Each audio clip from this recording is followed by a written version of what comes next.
Mic check. Anybody hear me? Yep. Very Hey, Brian. Hey, I look a little glassy eyed. I was in Alabama. So just got in late last night.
This is David Ingram.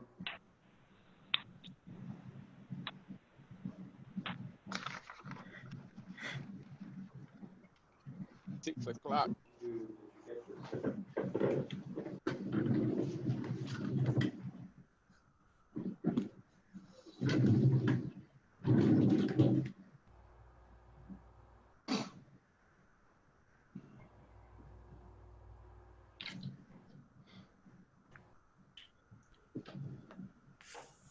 So good evening, everybody. We're going to get started in just a minute here. We'll let folks make sure that they can log on.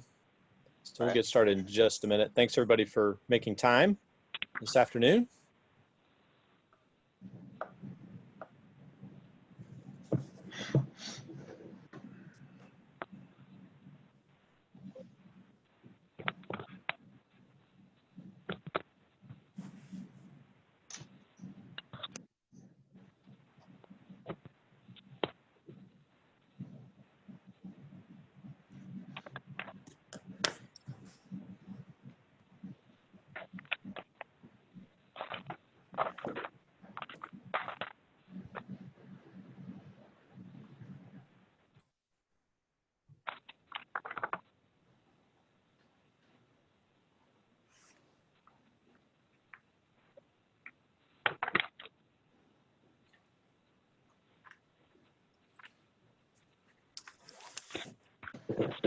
So we are just a couple minutes after 6 o'clock.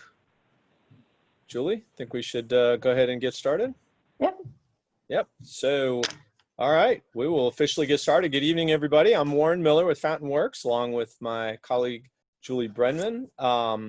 We are really glad everybody was able to make time again this evening to be here for the second meeting of the task force. What I want to do is go ahead and share my screen and just walk through our agenda here with everyone and pop it up here.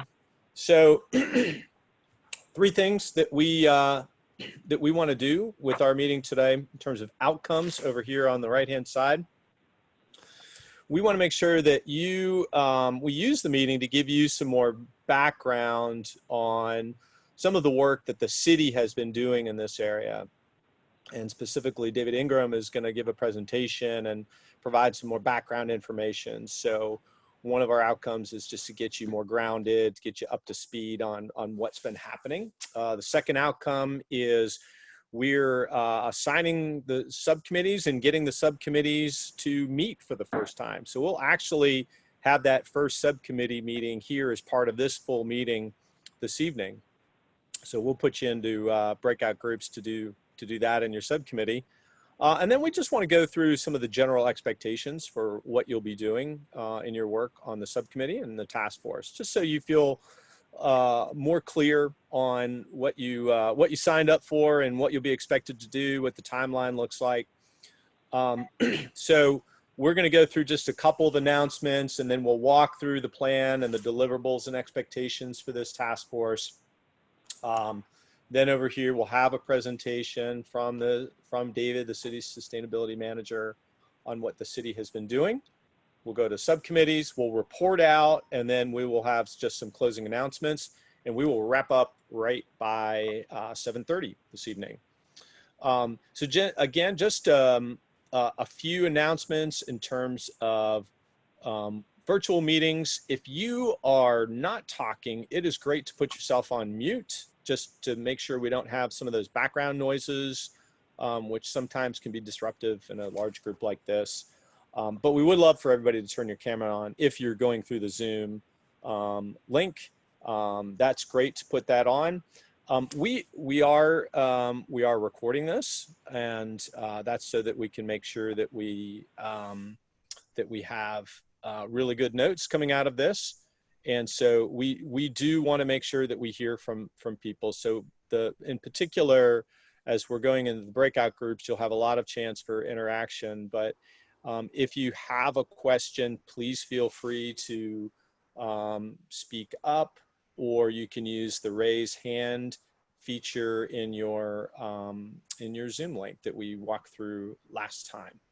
So those are just the basic ground rules that we have. And with that, I'm going to turn it over to Julie just with some of our announcements to get us started. So Tom Moten has been researching the question of if all the subcommittees are public meetings as well as this committee, and saw he just got an opinion from the attorney. But Tom, would you like to share that? Yes, good evening, everyone. This question seemed to be simple on the surface, however, it wasn't. And we referred to the UC School of Government, one of their legal experts relating to public meetings, and the determination was that the subcommittees, since they're part of the whole and they were appointed or recommended by members of council, that in essence they're part of the body and the work of the body, and that each subcommittee then would be subject to the open meetings requirements, which means meeting postings, announcements, as well as any records that may result. Even though the subcommittees do not actually perform action in terms of making decisions on what will be the policy, the exact language really was the work groups will be considered subcommittees that are then separate public bodies, and separate public notices and other open meetings rules would need to be followed by the subcommittee meetings as well. So David Ingram, Dave Mays, and I are here to assist you in that. Dave Ingram be a point of contact. But again, as we plan the subcommittee meetings, I think we proposed to having a set date, day of the week of the month to do them. We can take care of posting those notices and then ensuring that there's some way for the public to listen, observe the goings on that occur in the subcommittees. And I'll stop here and see if there are any questions.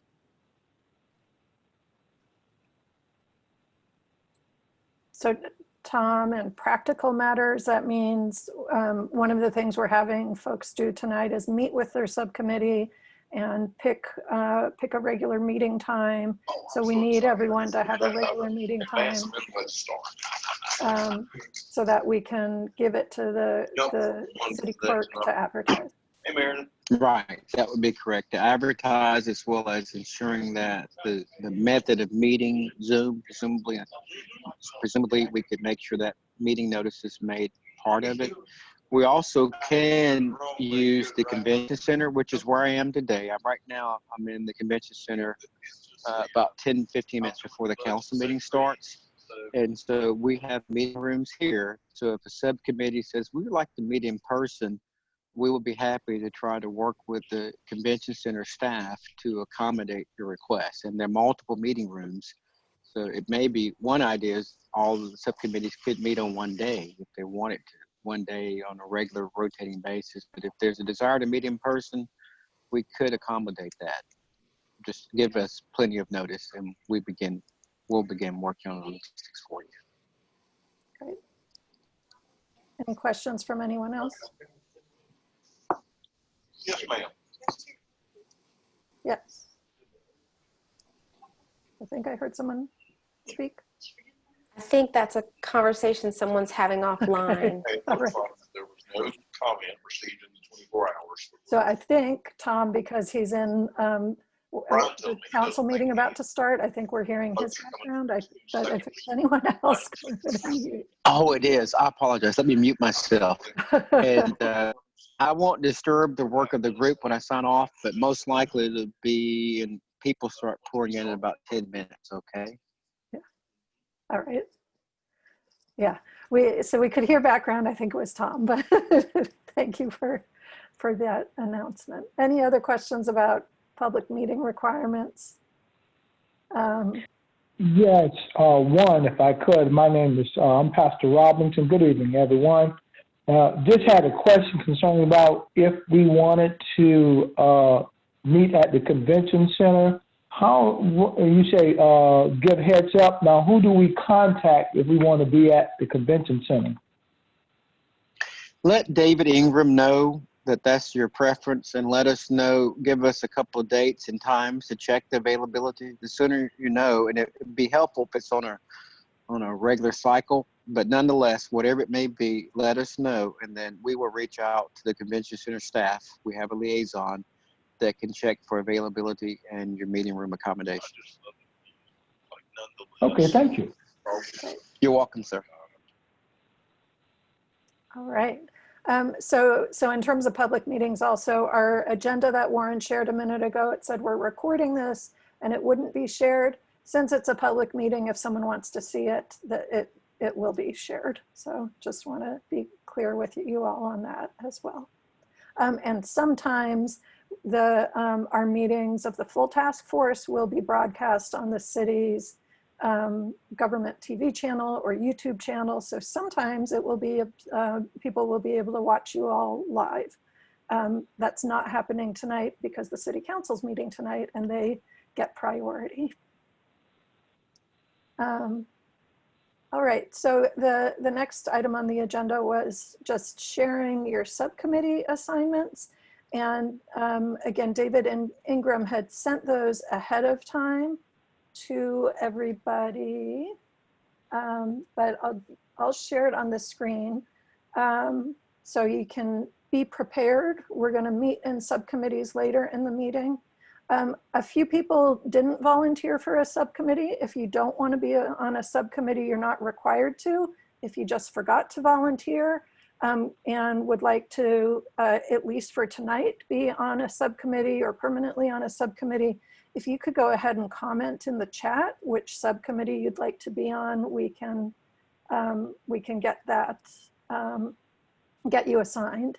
So the Clean Energy Technology Subcommittee, focusing on renewable energy technology and opportunities that would be viable in the Southeast. I'll go ahead and read the names. Almost everyone's on video, but we've got Bill Gage, Diana Hill, Garrett Grove, Gerard Newkirk, Molly Davis, PGA Klein, Robert O'Quinn, Ruth Smith, and Sean Sullivan. Sorry, there we go. Transportation and Fleet Operations Subcommittee. This one's looking at the clean energy fuel and fueling infrastructure and opportunities for the city fleet and operations, clean energy fueling, charging infrastructure needs. It could go beyond that and look at transportation issues more broadly in the city. So public transit, things about transportation in the city. So those members are Andy McGlynn, Brittany Bowen, Carson Wood, Danielle Laborde, Catherine Pullman, Luke Foreman, and Paul Reinman.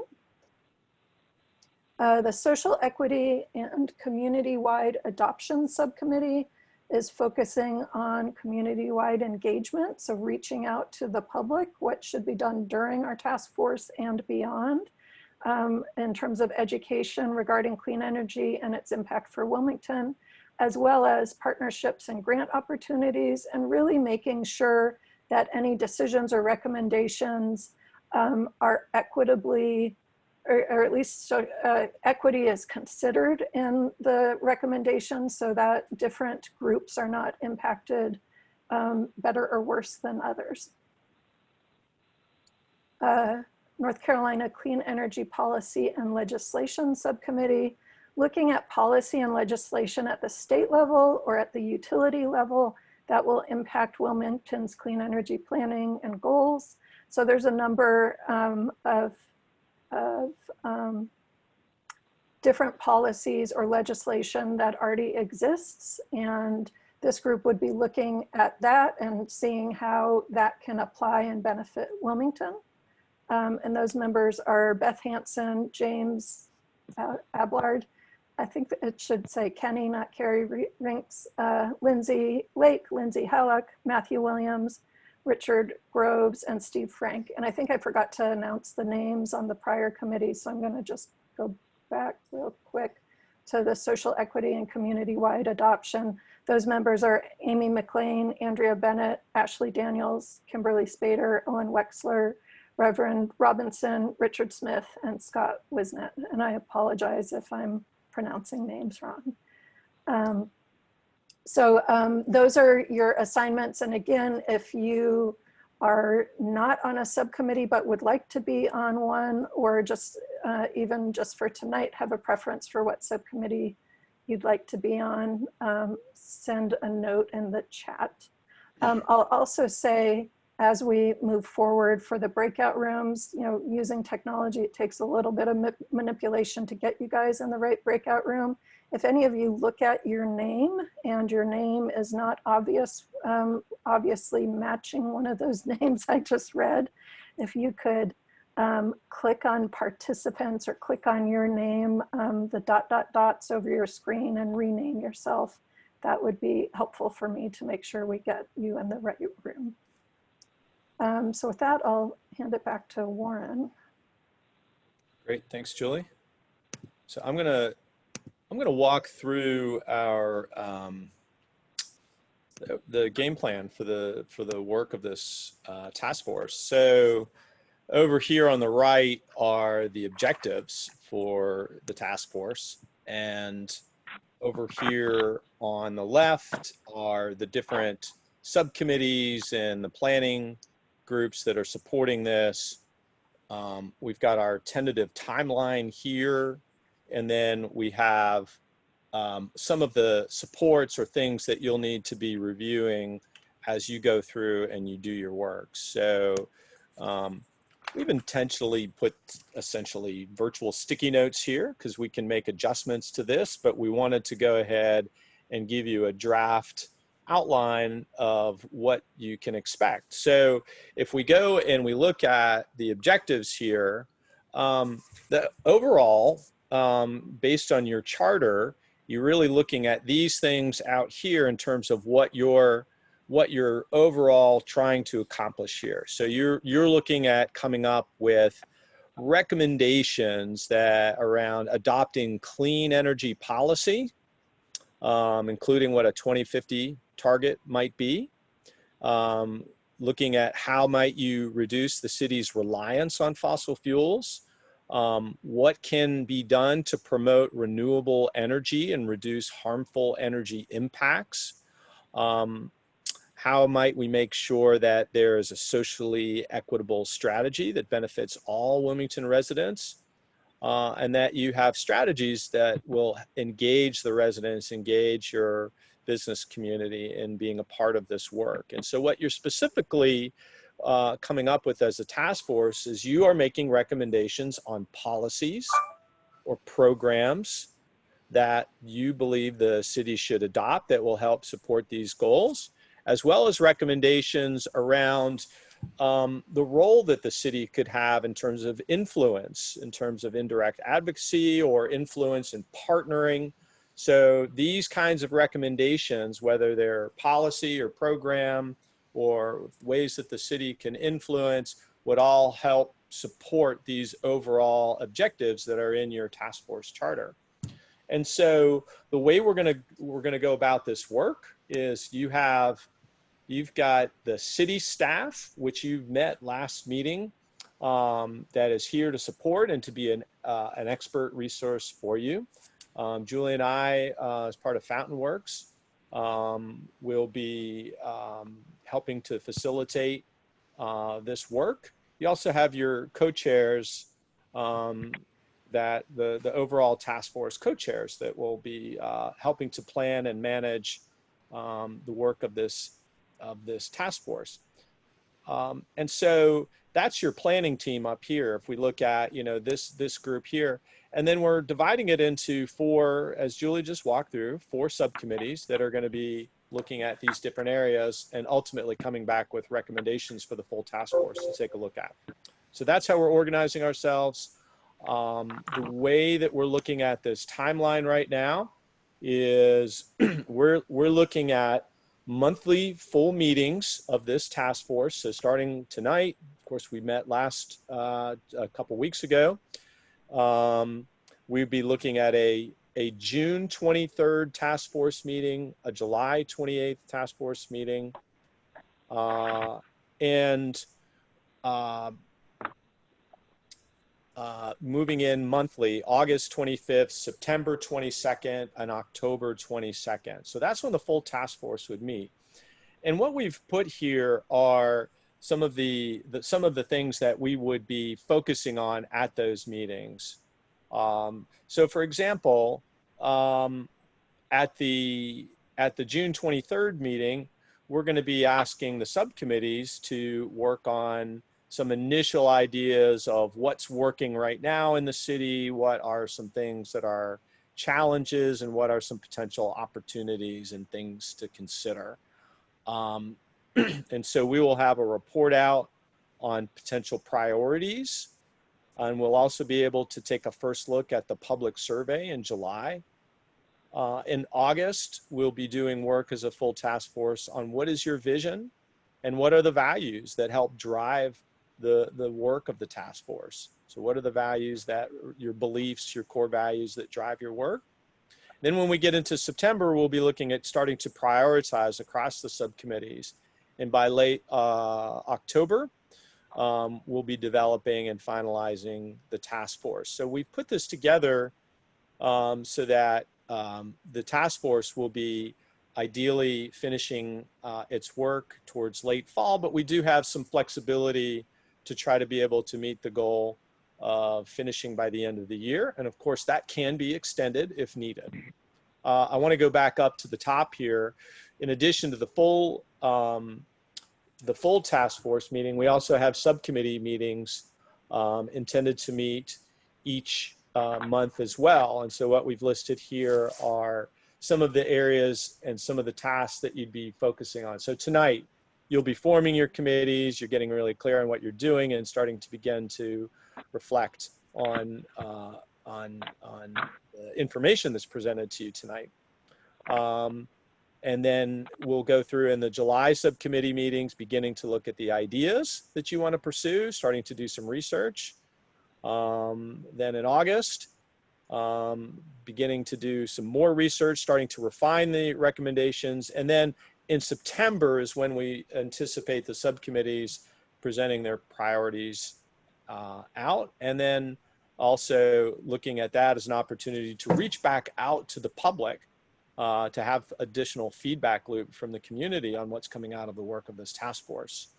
And then in October, having you define how might you measure success? What are going to be the measures that tell you if you're moving forward, if you're accomplishing your objectives? So I've walked through this a bit asynchronously, but wanted to give you a sense of what the task force will be doing each month, and then what the subcommittees will be doing each month. And so we have some additional things down here that we've just noted in terms of additional pieces of information and other things that you'll be doing to help support your work. You're going to be assessing the idea of the city adopting a policy in support that was supported by the national mayors for 100% clean energy by 2050. You'll be reviewing the 2006-2009 resolutions that the city passed that endorsed the U.S. Conference of Mayors Climate Protection Agreement, and also the city's sustainability managers' reports on reducing greenhouse gas emission reduction strategies. So these are two things.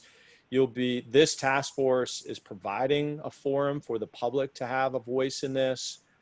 You'll be looking at strategies from other communities, and you'll be looking at how might the North Carolina General Assembly support this work. So this provides just additional context of some materials and information that you'll be looking at for each of your subcommittees as you go forward with your work. So that's a big picture, high level roadmap of what you're going to be tasked to do, what your objectives are, what the timeline looks like, how you're organized, some of the information that you'll be reviewing.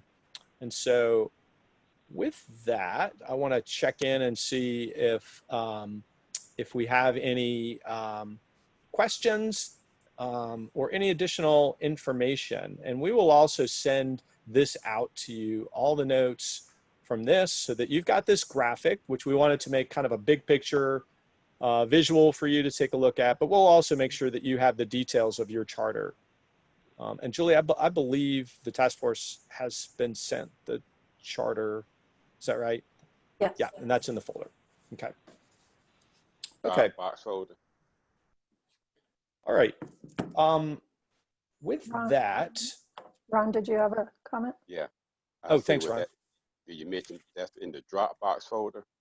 Yes, yes it is, Ron. Okay. Yeah, the charter's in the Dropbox folder. It's in. Did the meeting summary go out, David, from last meeting? Yes, I believe that's in the Dropbox as well. Yeah, it's in there. I'm just wondering if it was emailed out or. Oh, I'll have to go back and check on that. If not, I can make it a habit of sending the meeting summary out after each meeting as well. I'm pretty sure you did, David. I remember getting an email with a summary a day or two after. Great, Okay, thanks, Matt. Thanks, Matt. I might need a particular link to that Dropbox folder because my Dropbox is not directly linked to yours, so I need to be able to click on that. Yeah. Because I don't have a direct link from my Dropbox to yours. Okay. Okay. So I won't be alerted when something drops there. Gotcha. Okay. We'll make sure you get that. All right. Okay. Any questions right now from that information that we just shared with you? Yes, if you would. Could you give me those dates once again, June through July, August, September, and October, please? Yeah, I'm going to go ahead and share it for everyone's benefit, but the full task force will meet June 23rd, July 28th, August 25th, September 22nd, October 27th. Yes. Thank you so much. Yeah, sure, you bet. And actually, for me, I think I was left off of some communications. I didn't get the link for this meeting, so I had to email everybody. Sorry for the email blast. And I actually didn't get the communication regarding the subcommittee appointments, but that was forwarded, I think, by David just a little while ago today. So if you could make sure to see that I'm on the list for the communications. Yeah, absolutely. If we're having any issues, please let us know. Go ahead and put it in the chat if you had any issues. That would be really helpful. Paul, sorry about that. Not sure what happened, but we'll get this all worked out. Oh, that's okay. Thank you. Yeah, you bet. All right, Julie. I'm just seeing a couple more comments in the chat that a few people weren't getting their emails as well. So David Ingram has been the point person, and he's got a master list of everyone. So hopefully you're not, your email provider isn't blocking David Ingram from the city of Wilmington. I was going to suggest, Julie, that everyone check their spam folders and allow David's domain. That might help get everything through as well. Yeah, it's either coming directly from my email address, or you may see clean.energy@Wilmington, North Carolina. So check both. I did check my spam folder, and it wasn't there. So yeah, Paula, I think I reloaded your email address in there, and it seems to be working this afternoon. So hopefully we got that straightened out. Yeah, and so just for those, one other question that came in was the graphics in the first one. I'm sorry, Diana, go ahead. I'm sorry that my Zoom thing went out. Just ignore me. Try to ignore me. Oh, no worries, no worries. And feel free, you can hit mute too just by going up to your box, in your picture, if you feel like you want to. Yeah, all the graphics, the meeting materials, what we're going to do is we will prepare a summary from this meeting with all the meeting materials, the slides and the graphics. Those will be emailed out to you, and then they'll also be posted in the Dropbox so that you have that to let everyone know. So thanks. Yeah, Go ahead. we have a Dropbox folder for you all right now. We've got it set up so you guys can look at it. You can download things. You can't add things or edit things. We were just a little worried if everyone had editing abilities, someone might make a mistake and delete some documents, but we'll keep adding things there, and we'll send out updates to let you know that there are what's where and where to look when we add new things.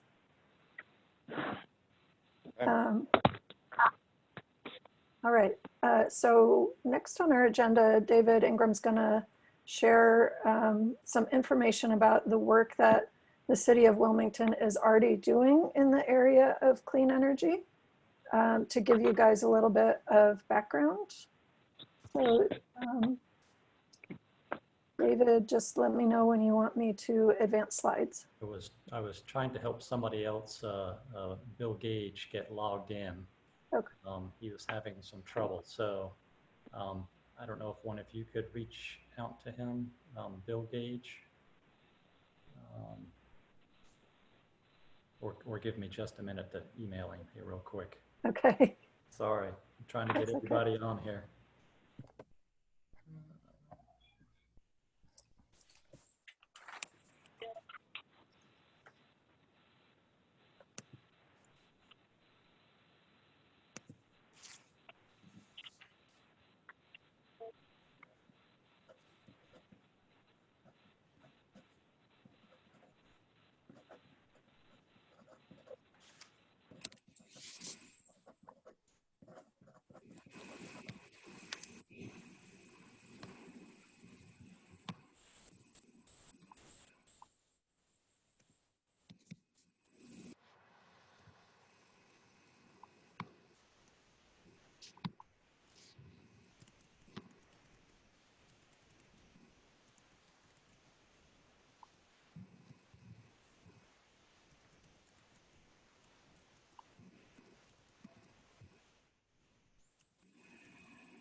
And Julie, I'm adding the dates in the chat box.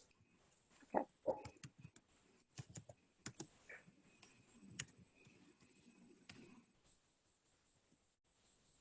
David, does he just need the link? I can email him. I just sent him the link, David. Okay. David Ingram, you're still muted.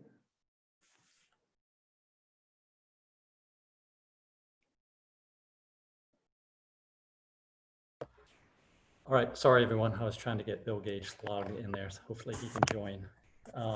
And David, could you turn up your volume just a little bit for everyone? Yes. Is that any better? A little bit, yes. Yep. Hold on one second.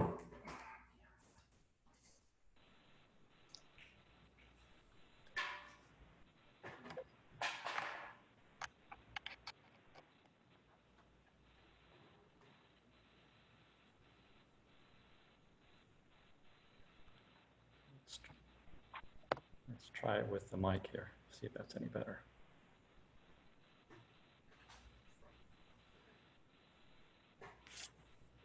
Any better now? Perfect. Yeah, let's go. Yeah. Okay, great. All right, thanks for your patience, everyone.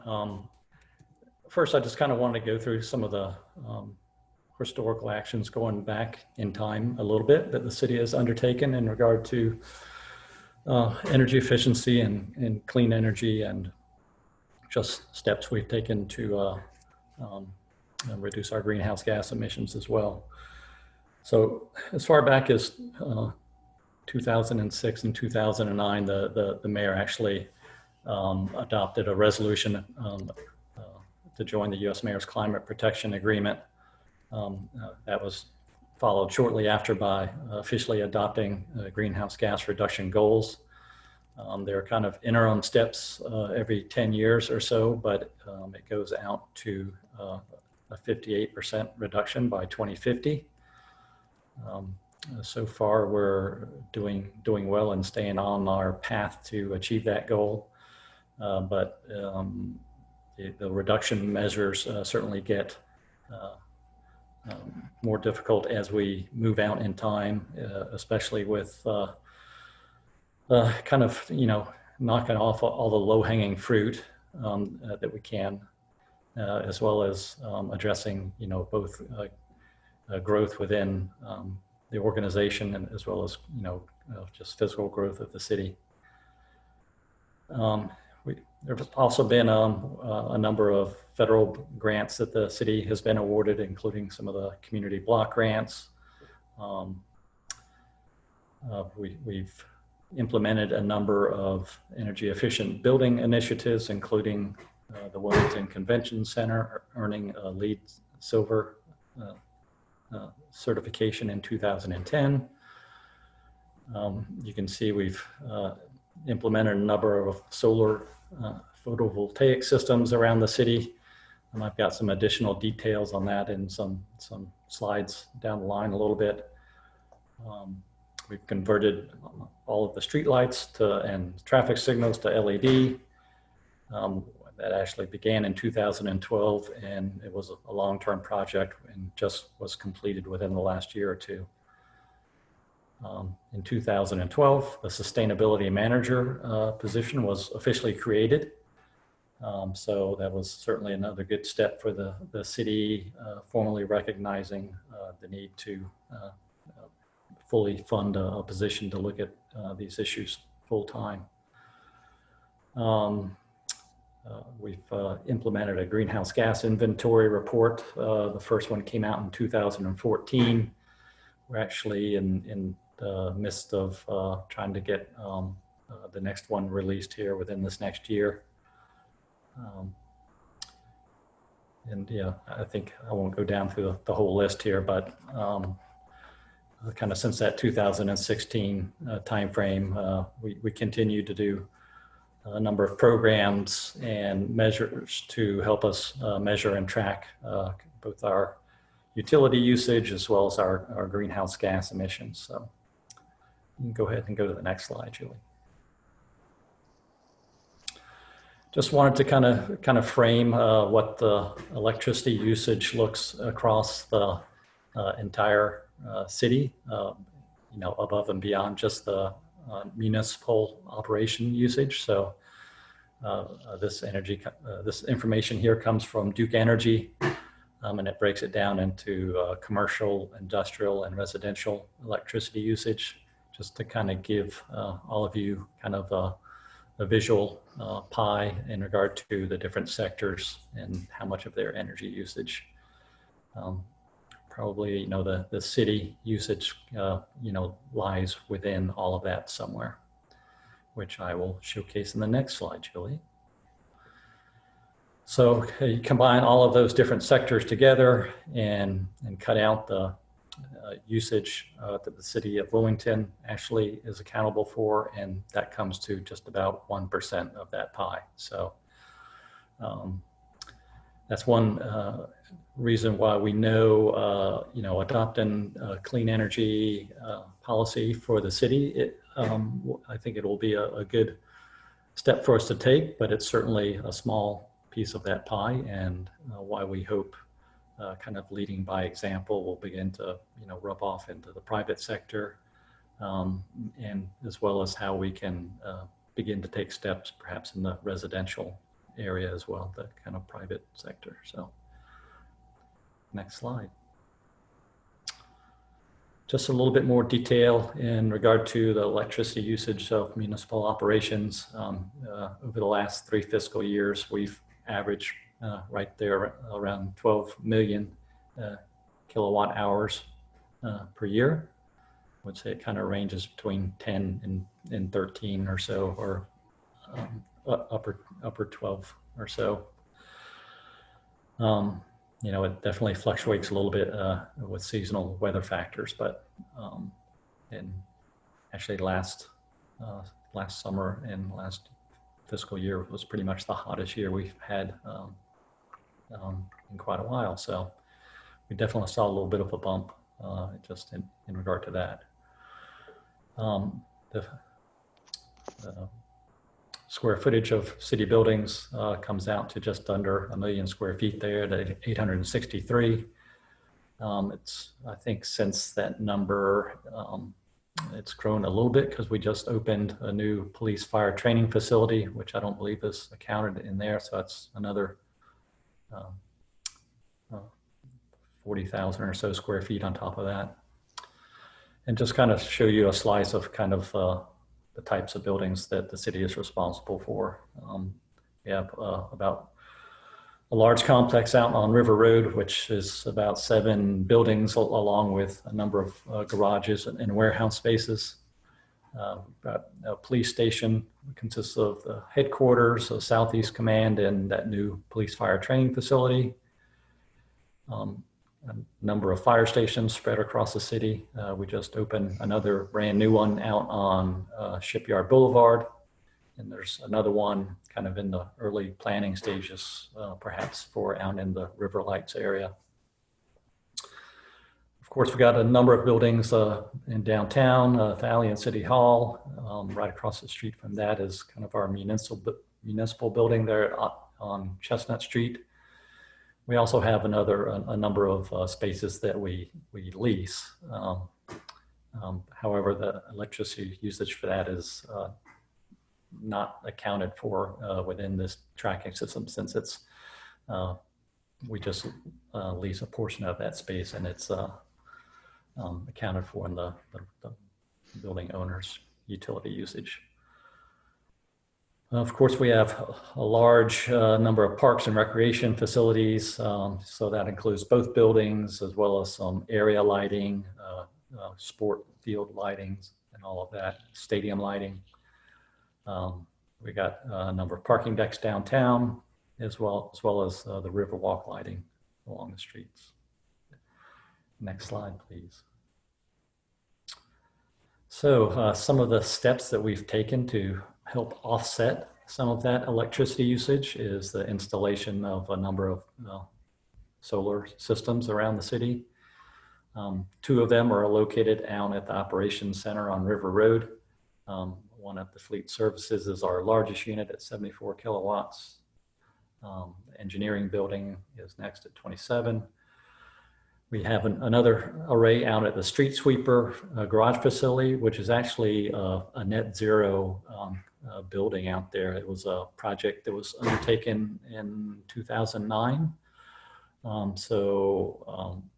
It's not only a solar array out there, but there's also a thermal hot water heating for the facility. And pretty much all we pay for that is a base utility charge there, because we always produce more energy than we use there. And there's also a donated system out at Miracle Field at Olson Park, that helps light the Miracle Field ball field out there.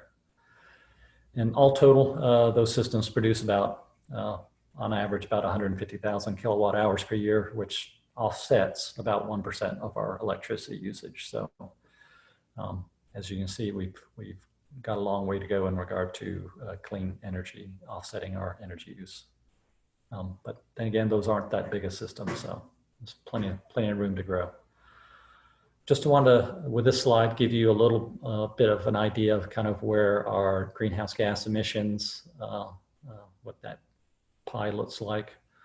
You can see our buildings utilize about 36% of, or represent about 36% of the emissions. Our street light and traffic signals are only about 2%, which is a great reduction following their conversion to LED. And of course, our biggest emissions comes from our large fleet, which, as you can see, will be a big, at 62% will represent a great opportunity for us to make big strides in reducing emissions, so that transportation subcommittee can have a really big impact in that area. Next slide, please. So I just kind of wanted to give you some visuals and a little bit further detail on some of these ways where we've tried to be energy efficient and, again, offset our energy usage by smart design. One example of that is the LEED certified fire station out on Cinema Drive, just off Market Street. It earned LEED Silver back in about 2015. And so far, it's really been a good model for, I think, what we want to try to do in the future. It's, even though it's one of our larger fire stations, it's has one of the lowest energy use intensities of all of the other stations. So it's, I think, really shows the value in green building design and looking at the long-term operating costs of the building as opposed to just looking at the initial construction cost. Next slide. Here's that street sweeper facility that I was mentioning. That's a net zero facility. You can see the solar arrays on top of the building, as well as the solar thermal hot water panels. Yeah, just another great example there of solar energy helping us offset energy usage. Yeah, already mentioned all of those together combined to make about 150 kilowatt hours per year. Certainly an area we like to be able to grow, and I think all of these systems were put in with grant money, so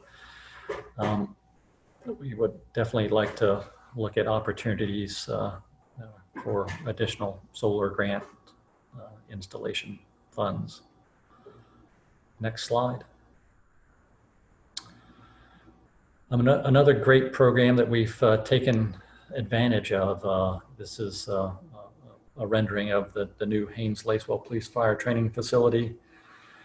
We were able to utilize the Duke Smart Safer program to help us early in the design phase with energy modeling, and it kind of, through that program, it kind of gives you your as-built condition and then kind of a better and best options. And with each of those, you kind of pick different levels of energy efficiency in regard to things like the building envelope, type of HVAC system you want to install, LED lighting and motion controls, and even things like the roof membrane. So we were able to implement all of those energy efficiency measures you see in that third bullet. The facility has only been open for a few months, so I'm keeping a close eye on and tracking and measuring all of the energy use for the building. And you know, I'll probably give it at least 6 months or so before I start comparing it to other buildings. But so far, it's being, again, incredibly energy efficient for its size.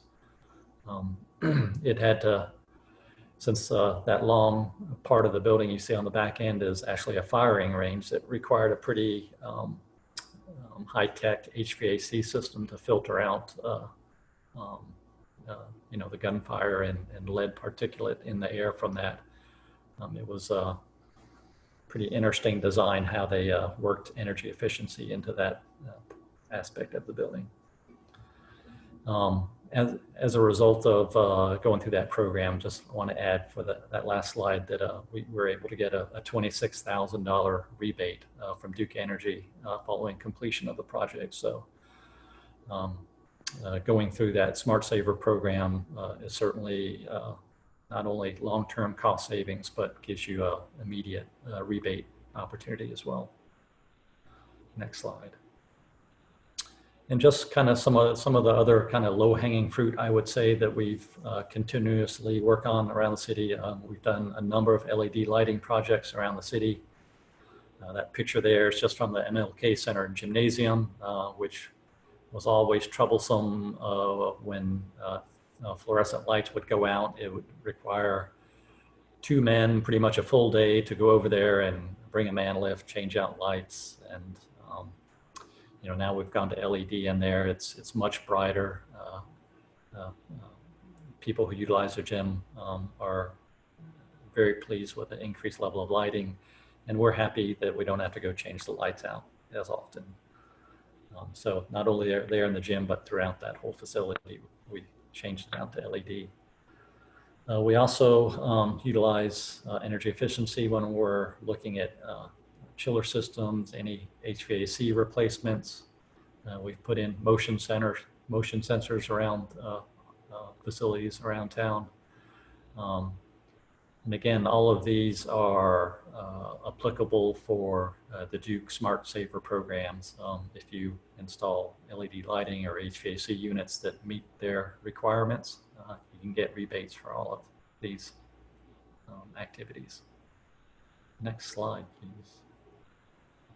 Yeah, another one that was really successful was the Market Street parking deck downtown.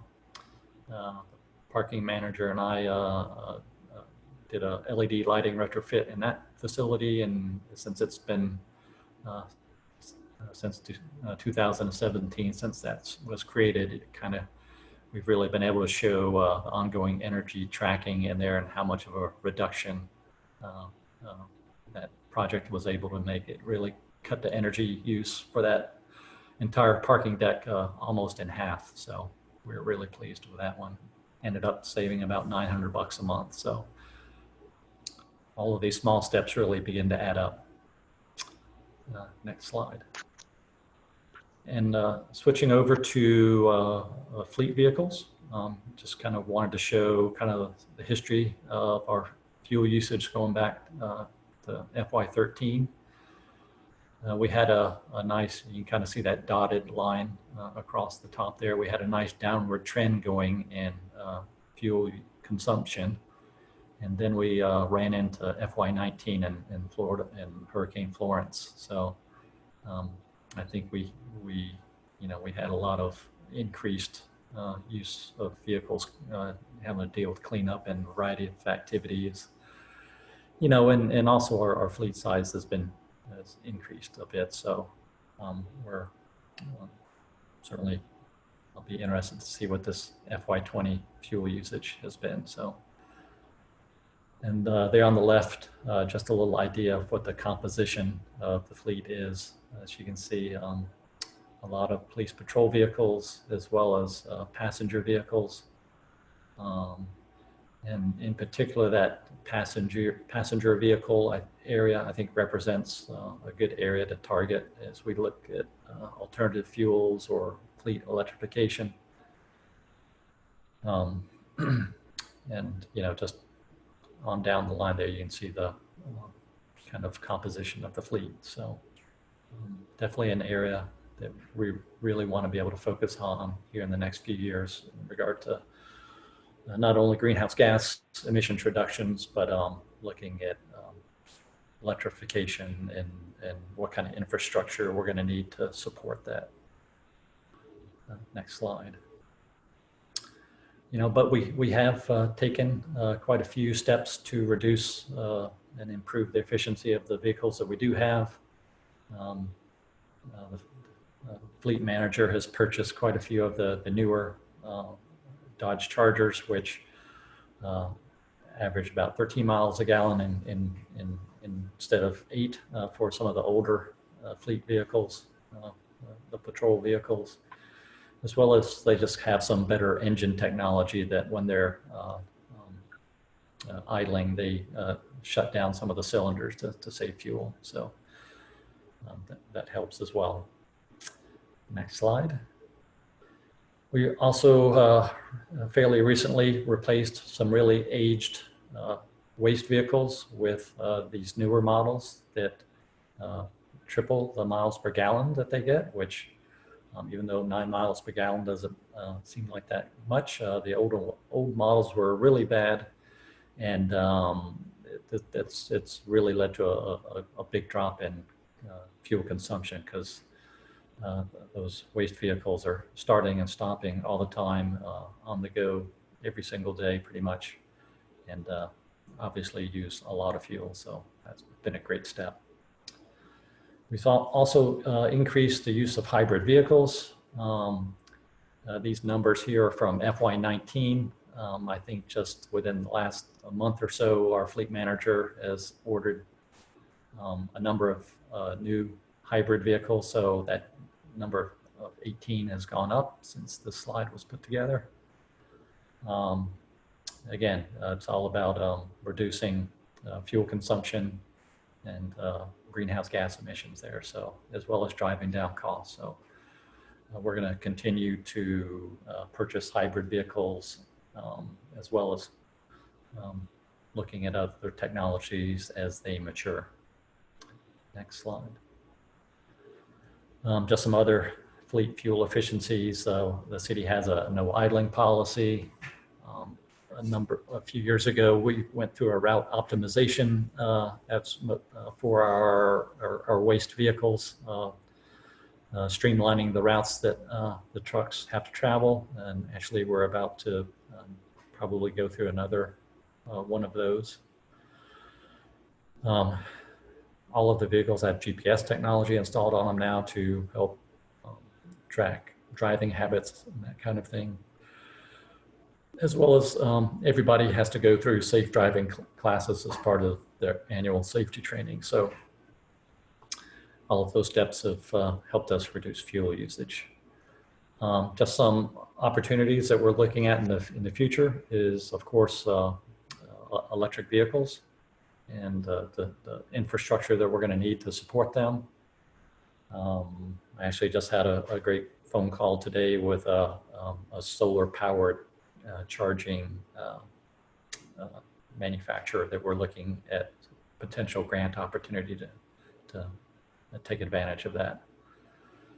We're going to continue to purchase hybrid vehicles as we're currently doing. We're looking at conducting a fleet audit to see if the fleet is the right size for the city, as well as looking at where we can make improvements. As well as other electric equipment. There's like for boom truck, there's a new PTO that you can install on the back of the truck that replaces the existing one that's on there that requires the truck to be running and idling while the boom's in operation. They actually make an electric boom now that just runs off an installed battery on the vehicle.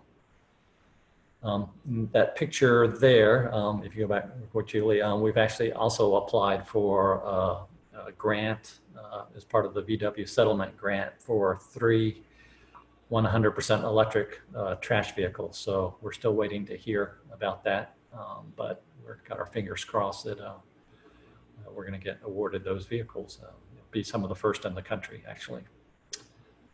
And just back to our building, some opportunities we're looking at. We currently have a green building policy for all new construction and major renovations in the draft process that's going through our sustainability committee for recommendation to city council and for adopting. We're looking at potentially a LEED requirement for any new construction or some other green building rating system. We're also looking, of course, renewable energy to offset our electricity usage. That's a big component of why this group has been brought together to look at that. So any new construction, we would like to see the solar ready new buildings. We're going to continue to take advantage of the Duke Smart Saver program, as well as there's Duke also has a program called the Green Source Advantage program. A good example of a city that's taken advantage of that is Charlotte, North Carolina. They've recently just signed a power purchase agreement to utilize this Green Source Advantage program to help offset their energy usage. And again, explore installing more solar arrays on existing city facilities, as well as looking at any vacant land that the city may own around the city that could possibly be a good fit for ground mounted solar. Yeah, and with, I think I've got one slide just for any questions, or I'd be happy to answer now, or we can continue on. David, I've got a quick question. Sure. You were just saying that you're trying to figure out where we could put more photovoltaics. You've got a list of where all the buildings are. Has anyone in the city started with GIS so you can see which buildings the city owns already has it versus which ones are still available, or does that still need to be done? As far as a GIS analysis of that, that hasn't been done. Okay. Yeah, that would be a good opportunity. Because then it would help people on the subcommittees and just city council and everything be able to see it spatially, and you could easily calculate acreage and then kind of figure out what systems you'd be able to put on different buildings and how they'd be spread out. Yeah, we certainly have the all the buildings on GIS, and the footprint square footage of the footprint. I think we could come up with pretty easily and highlight that all on a map. I think that would be pretty easy to put together, actually. So. Okay, cool. Yeah. Hey, David, do they have does Duke provide you with interval data for the energy usage, or is that not available yet? They're beginning to get those smart meters out and available to us. Yeah, they're installing those. So yeah, I'd be eager to get that interval data too. Ron, you had a question, and then we'll move into breakout groups. And that was a good presentation. Since the public is going to be watching this, we're going to have to come up with a glossary that we can post, because some of the I won't use the word buzzwords, some of the technical terms that we are using are familiar to us, but to the general public, they wouldn't have a clue. The difference between LED and LED, they may think LED is a light, but they won't know. and it don't make them bad people, it's just that they're not in this world. Absolutely. So we need to come up with a glossary that we can post, so when folks have, if they review our documents as we proceed, they can take a look and say, oh, that's what that means. And not, because I taught computer science for 20 years, and the class will smile at you all day long and won't have a clue as to what you're talking about and are too embarrassed to ask the question. So, that's just an item. Second thing is you talked about using vacant land. The only problem, one of the problems you're going to run into, the city has a real big problem with affordable housing. And if we start and a lot of the land that we have are in neighborhoods that are really great for doing infill development. So the opportunities for putting standalone solar on a vacant land that the city owns, you might run into some pushback on that. Good points. I want to make sure you guys have time to meet as your subcommittees. And you have do I have the right one up? The breakout room instructions? Yes. Okay. So I'm going to send you into breakout rooms. I've hopefully got everyone in the right breakout room.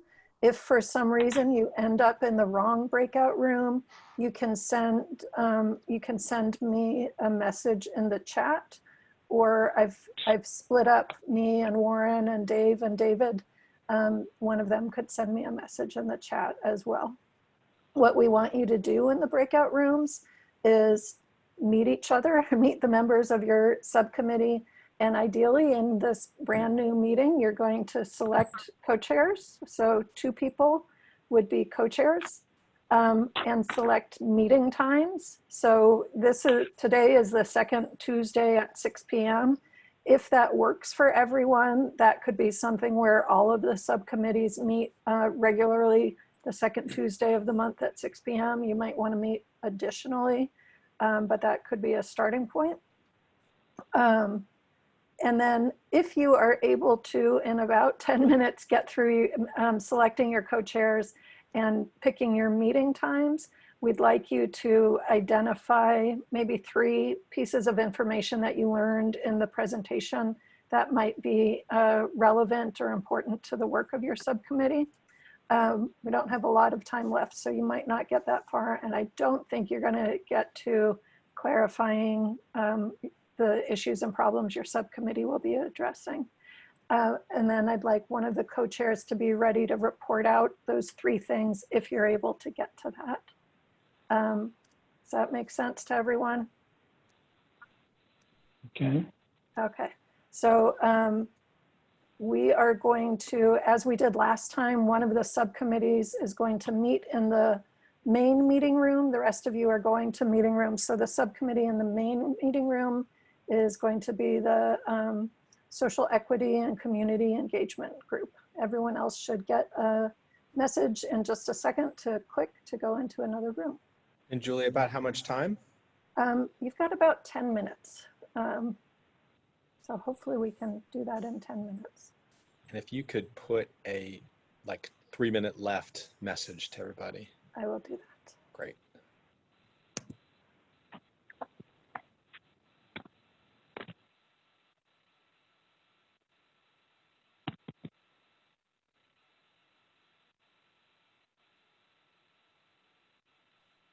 So I think what's left here is the social equity and community engagement group, as well as me, and Natalie is one of your co-chairs, so I just put her here. And Emma is with us also. She's a member of the public and a high school student that's doing some work with David Ingram. So, but the rest of you are core committee members. And I'll turn it over to you all to talk amongst yourselves. Hey, friends. Hello. Hi. I'll go ahead and introduce myself. I'm Andrea Bennett. I work for an education company based out of Brooklyn, so I work from home. Before that, I was a Laney High School teacher, and this is a extremely important, especially in light of, particularly in light of everything that has been going on at such a, the past few weeks. I think this is the time to act on this more than ever. And I'm really excited to work with you all on it.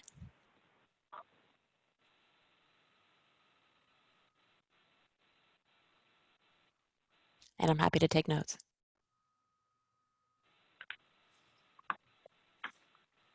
Hey, y'all. Well, I'm Reverend Robinson, and hello? Oh, go ahead. My name is Oh, okay, I'm sorry. I missed you all last time, but really happy to join you this time. I live in Wilmington.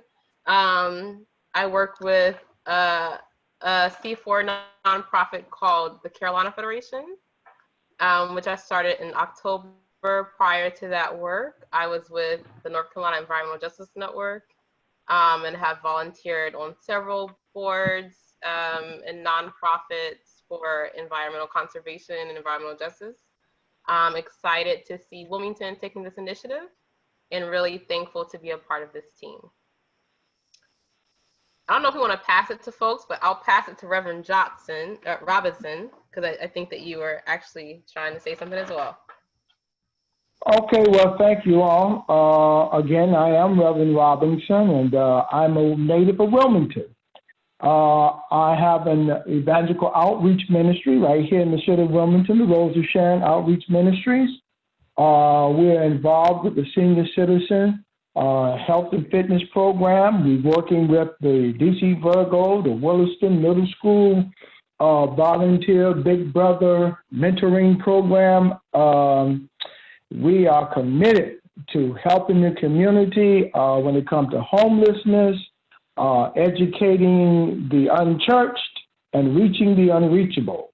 We partner with several ministries right here in the city of Wilmington. And so I'm excited to be a part of this because, again, the topic, creating a social equitable strategy that will benefit all residents, especially low income, that's right down my alley because, like I say, this is new to me, but I would like to see where this goes, especially with some of the topic where it comes to these new solar-ready energy buildings. I would like to see where they're going to end up at.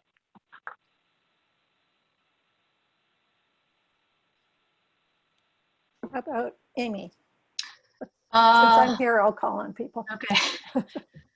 I'm a civil engineer, mostly retired fairly recently. I'm on some boards around town. I guess I'm particularly interested in finding ways that this group can make recommendations that'll help people directly. I know that one of the biggest concerns about climate change is going to be, particularly in the South, is going to be heat effects on individual people and families. And how can are there any ways that the city can find partners, find grants, develop some programs to help low-income people reduce their energy costs, which will also result in greater efficiency and a greener community, and start to talk about things like that, ways to directly help members of our community that need some assistance with responding to the changes we're going to be seeing, and we are seeing. Owen. Well, I've been here about 25 years. I retired very young, about the age of 52, and since then I've been serving pretty much as a volunteer in a lot of different community activities and boards and so on. Right now I'm on the Community Relations Advisory Committee appointed by the county and the city of Wilmington, and serve as chair of the Hannah Block Community Arts Building as their chair of their advisory committee, and the Wilmington Symphony, as well as the North Carolina Museum of Art Board up in Raleigh. And so I've been very concerned with community, and particularly people that are suffering in the marginal communities economically and in social circumstances has been really where I've devoted most of my energy. Great. Kim. Hi, my name's Kim Spader. I'm a social worker here in town. I have a private practice, so I do outpatient mental health therapy.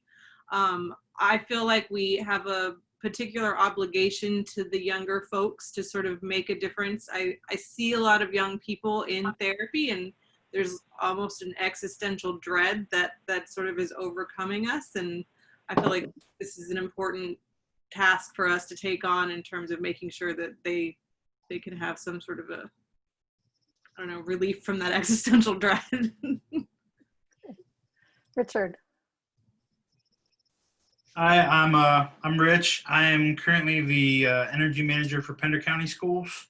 I do live here in Wilmington. My background is in renewable energy sciences. I have undergraduates from UNCW and a master's degree in sustainable energy systems. So now you guys need to volunteer or nominate each other to be a co-chair. Anyone interested?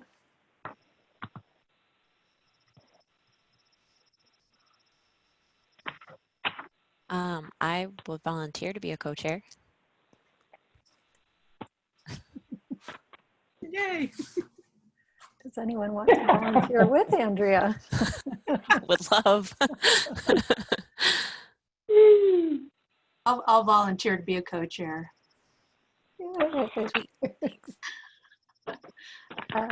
And pick a meeting time. I'm good with the Tuesday, the 6 o'clock. Is there anybody that finds that time not convenient for them? So one point was made in the chat of our main meeting, Julie, that we might have missed, and that is if the second Tuesday is going to be a regular conflict with City Council, it might not be a good night. City Council traditionally meets the first and third Tuesday I of the thought month. you were right. Thank you, Owen. Thank you. Okay. Yeah, I think this was a special meeting. That's why Tom unexpectedly had to go to it. Okay. I have a question. What if I decide to maybe want to meet downtown at the convention center? I was told to contact Mr. Ingram. Would that be a problem, meeting over there on Tuesdays, the second Tuesdays? I think we just have to email him and ask and see if it's available during that time. So if we're all good with the Tuesdays at 6, then that we can, ask and see if it's available for sure. And is the rest of the group comfortable meeting in person? Yeah, depends what the setup is. Yeah. Will we conform to the city's requirements in terms of the number of people in a group? My understanding, and we'll double check that with the city, but my understanding is they're spacing people out enough in the convention center when they use that it's meeting the social distancing requirements. But we should definitely double check. Is everybody willing to wear a mask if we're going to meet in person? Yeah. Yes. Yeah, I mean, I feel like it's kind of a 50-50 split on whether it's better to be able to see if a person's full face and engage versus it's easier to just engage in person but wear a mask. I don't know. I feel like it's 6 and 1 dozen the other, frankly. Well, I just say that because I'm using the phone right now. I don't have the Zoom, access to the Zoom right now, but I'll be willing to wear a mask. Yeah, I would definitely. One thing you can consider is people that want to meet in person could meet in person, and you can dial in or zoom in the people that don't feel comfortable coming in person, and then each person can have it their way. Yeah, Julie, is there any way to have, a computer screen there if people want to join remotely to an in-person meeting? Probably.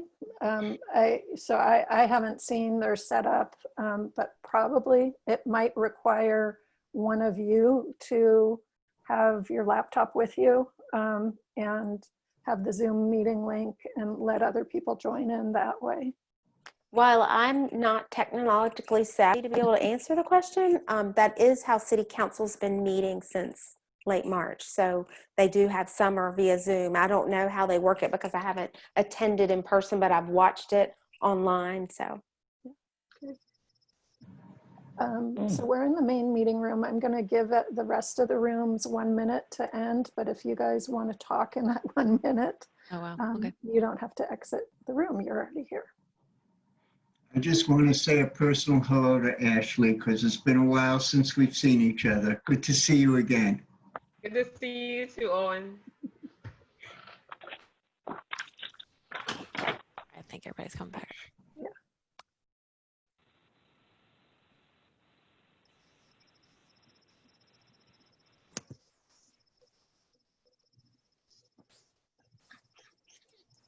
Welcome back. We've got 2 rooms back, 2 more Two rooms. still talking. I think the room I was in, that was very quick. We didn't have a lot of time. All right.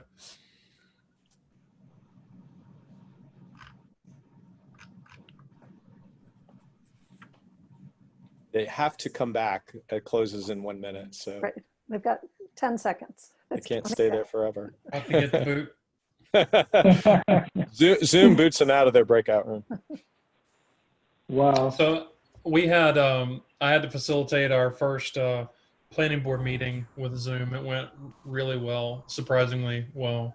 Good. I had to bring some of my equipment from home though to make it work, but it was we had 5 agenda items, but then there was that curfew. We got through 4 agenda items on it, but it went really well. You can go to the Town of Wrightsville Beach's YouTube channel and watch our planning board meeting if you are so inclined. All right, Great. so I know that was a super short time to re-meet your subcommittee colleagues and pick a co-chair, pick a meeting time, and I don't know if anyone had time to do anything other than that. But I'm going to ask the co-chairs to, if you, ideally, do 2 things. One, just do a quick report out, and if you could in the chat, if you're a co-chair, let us know so we can keep track of who the co-chairs are from each committee. So I'm going to start with the Clean Energy Technology Subcommittee. Maybe 1 minute report out and who the co-chairs are. Yeah. So Ruth and Gerard. Gerard, you want to go? You want me to take it? Let's not waste any time. This is Ruth Smith. I'll just let you know we all introduced ourselves and what our backgrounds and interests are. Gerard Newkirk and I will co-chair, and we are going to meet the 2nd Wednesday of the month so that we do not conflict with city council meetings. And we noted that this 2nd Tuesday meeting is unusual, so it's not the regular city council day. Gotcha. Yeah. Great, thank you. Transportation and fleet. Yeah. Kat Pullman and I volunteered to do the co-chairs. And briefly, we talked about 7 p.m. Would be a meeting time on the 2nd Tuesday. We could do a lot of communications with emails in between. So that would be where we would catch up. We had a reflection on the presentation. Everybody spoke. And we talked about a variety of things, which more than I would want to go into now for details, but we have a lot of enthusiasm and a lot of ideas. And I think we have great opportunity because this sector is 62% of the usage for the city. So we're excited going forward. Kat, if I left anything out? We're good. Looks like we're good. Thank you. Social equity and community-wide adoption. Hi, so myself, Andrea Bennett, and Amy McLean are the co-chairs. We are looking to meet on the 2nd Tuesday of the month at 6 p.m. We are going to follow up with David Ingram about the availability of the convention center for that, for those meeting times. We have a group with a lot of experience from all different experiences, and I think it's going to allow us to have a lot of reach. So really excited about it. Great, thank you. And clean energy policy and legislation. All right, this is Matt Williams, and myself and Kenny Franks will be the co-chairs. We were talking about doing the second Tuesday of every month at 6 o'clock to keep it consistent. Would work for us. And yeah. Fantastic. So even with limited time, you got the core functions done. So thank you. Yep. So we have a couple just closing announcements. One is, we mentioned at the first meeting that the city is going to put out sort of a baseline public survey. David Ingram's working on that. Do you have any more update for us, David? You're on mute. Just that I appreciate the comments back from some folks that I've already gotten, incorporating those into the draft survey. Encourage anybody else who may have some comments to feed them my way as well as I work to get that more towards a final copy. Great. My other announcement was that I was going to tell you about Dropbox, but we talked about that at the beginning. We'll be sure to send you all a link again. I know Kenny put a link in the chat, and David has already put a lot of background documents in there. So a lot of what you guys are going to be doing in your subcommittees is some research, and so there's some places you can look to start. There's different folders for each subcommittee, and then there's some background folders as well as folders for each meeting. And then our next full task force meeting is June 23rd. I see, Beth, you have your hand up. Yeah, I just had a question about communication between subcommittees. The Clean Energy Policy and Legislation Subcommittee, I think, would have a lot of questions of the other subcommittees. And are we going to have an opportunity, at least via email, et cetera, to interface with different committees? I think certainly subcommittees can interface by email anytime. Yeah, recognizing you're all volunteers and you might not get super responsive from everyone all the time, but you're all committed, so hopefully that will happen. We'll also make sure the full task force meetings are a place for the subcommittees to interface. And Natalie and Ron as co-chairs are gonna kind of have the big picture view of what you all are doing and where we need you guys to work together or share information. Matt, you have a question? Yeah, so with us bringing down the subcommittees, David's been sending out all the emails, and before our previous meeting, there was a spreadsheet that had everyone's name and who they're with and their position. Can we get that with people's emails? So then it's all in one spot instead of having to like filter through and figure out whose email is what, for easier communication for subcommittees. Yeah, we can probably, if it's not already in the Dropbox, that might be a good place as well. Okay, yeah. I didn't see one. Okay. I've been looking through the Dropbox during the meeting tonight. I can drop it in there after this meeting. All right, thanks. Thanks, Matt. Yep. Beth, did you have another question? No, I did not. Oh, okay. Thank you. I had a quick question. I'm in the Dropbox and I see that we have subcommittee folders for each of them. I'm not really familiar with using Dropbox. I usually use like Google Docs and things like that for sharing, but do we have full permission to, add things to the committee folder, or is that still something that has to go through?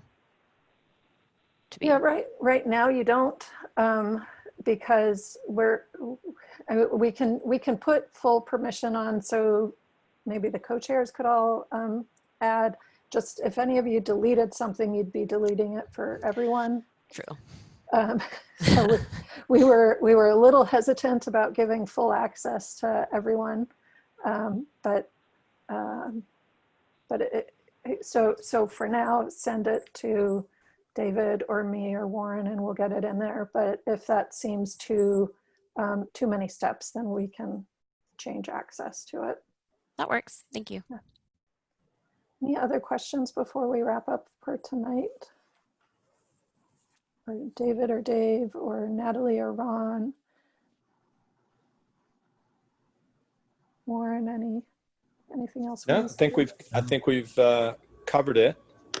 So with that, we'll wrap up a minute or two ahead of time. We'll be sending out the meeting materials and slides and notes from today, and we'll get that out to everybody.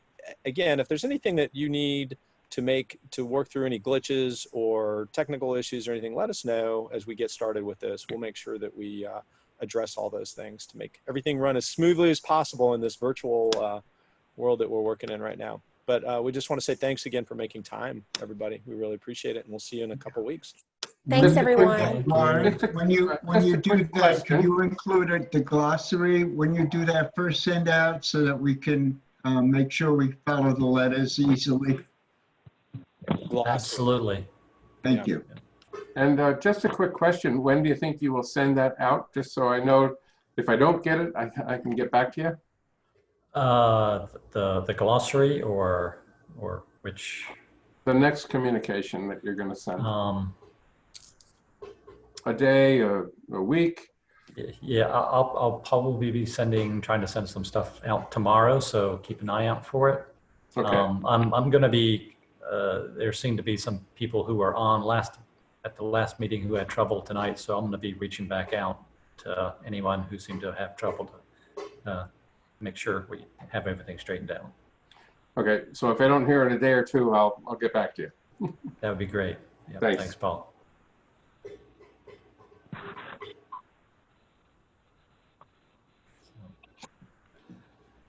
Bye, everybody. Bye. Thank you, everyone. Bye. Good night. Night. Good night.